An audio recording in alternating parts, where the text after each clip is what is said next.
Buenas tardes, bienvenidos a Conductualmente, donde vamos a hablar de un tema difícil, un tema realmente complicado y real, sí, muy real. De por qué los padres desaparecen del proceso para poder sobrevivir, eso es lo que vamos a hablar hoy. Y desde el marco victimológico. En victimología hay algo que está muy estudiado. Una persona no siempre abandona porque quiera, no. Muchas veces se retira porque no puede seguir soportando el daño. Y en muchos procesos de custodia eso es exactamente lo que ocurre a muchos padres. No desaparecen porque no amen a sus hijos. Desaparecen porque el sistema convierte el vínculo en una fuente constante de sufrimiento. ¿Esto qué conlleva? Conlleva a una victimización institucional prolongada. Por procesos que duran años. Por incumplimientos que no se corrigen. Por gastos constantes. Y una sensación permanente de impotencia.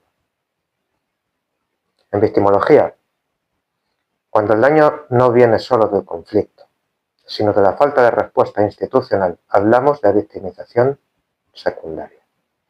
Es decir, la institución que debería proteger se convierte en parte del problema. ¿Os suena esto?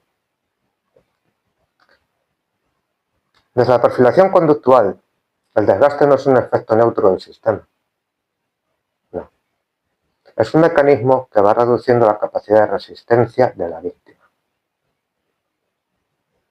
Cada retraso, cada archivo, cada mediación inútil no son solo trámites, son microgolpes psicológicos acumulativos.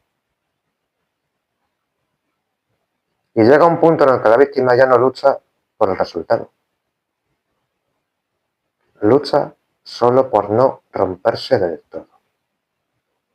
Y eso es muy desgastante. ¿Qué ocurre? La retirada como conducta de supervivencia. En victimología existe un patrón muy conocido. Cuando una persona no puede escapar del daño, intenta reducir el contacto con la fuente del dolor. Y en custodia, para muchos padres, la fuente del dolor ya no es solo el otro progenitor, no. Es el propio proceso judicial. Por eso algunos padres se retiran. No porque no quieran a sus hijos, no porque no los amen, sino porque seguir luchando significa seguir siendo dañados día tras día. Desde victimología, esto no se llama abandono, se llama conducta de autoprotección frente a un trauma prolongado. Y el menor también es víctima. Los niños también son víctimas. Porque mientras el sistema desgasta al padre, el menor también está siendo dañado. Porque pierde estabilidad, pierde referencias afectivas, normaliza la ausencia de uno de sus progenitores, la normaliza convirtiéndolo en algo normal, así como si nada. En victimología, esto es un daño relacional por exposición prolongada al conflicto. Pero como no hay un hecho puntual, como no hay una agresión visible, este daño queda fuera del radar institucional.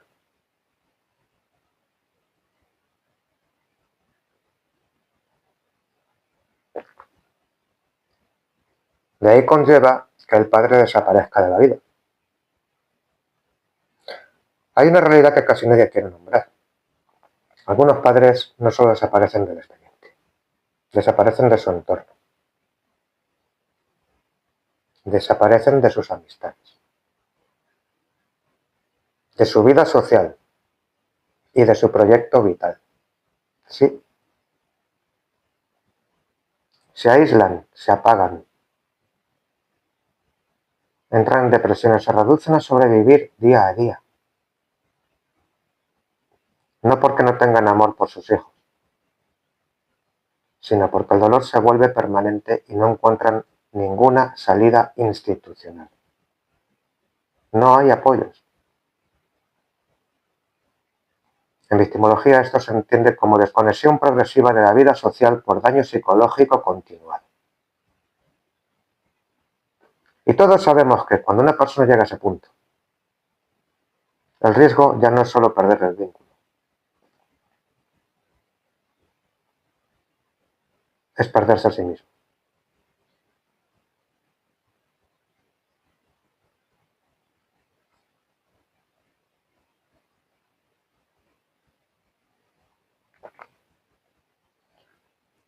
El sistema interpreta el silencio como culpa. Lo más perverso es que cuando el padre se retira, el sistema interpreta que el problema ya se termina, que ha terminado y que todo está bien. Se archiva el conflicto, se normaliza la ausencia, pero no ha terminado el daño. Ese es el problema.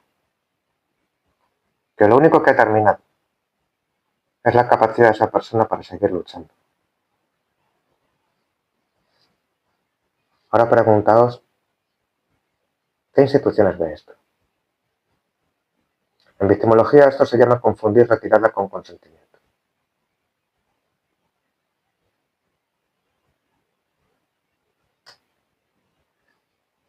Muchos de estos padres presentan patrones muy similares. Agotamiento extremo, pérdida de esperanza en la justicia, aislamiento progresivo y una sensación constante de fracaso personal. Como padres, como personas, pero fracaso personal. Pero esto no nace de la personalidad de estos padres, nace de un proceso, nace del sistema, nace de la acumulación de daño no reparado, porque son daños no reparados. Por eso no estamos ante decisiones libres. Estamos ante conductas condicionadas por victimización prolongada. Así es como muchos padres no pierden a sus hijos por una sentencia, sino por desgaste institucional. Repito, por desgaste institucional. Y así es como algunos no solo desaparecen del proceso, sino que desaparecen de la vida que tenían antes y de la vida en general. No porque no quieran luchar, sino porque el sistema los ha llevado hasta el límite de su resistencia. Y mientras no se reconozca este patrón de daño, el sistema seguirá confundiendo supervivencia con desinterés. Y lo seguirá haciendo. Desde la victimología y la perfilación conductual, esos patrones se pueden detectar mucho antes de que el daño sea irreversible. Si estás en un proceso de custodia, no esperes a que el desgaste te saque del sistema. No esperes. Comparte este vídeo porque el silencio también es consecuencia del daño. No te desgastes. No hagas que tu daño sea irreversible. Y por hoy hemos terminado. Llegamos al final del vídeo donde os animamos a que os suscribáis al canal, activéis la campanita, veáis todos nuestros vídeos y os dejéis un comentario con sugerencias de nuevos temas. Hasta el próximo vídeo.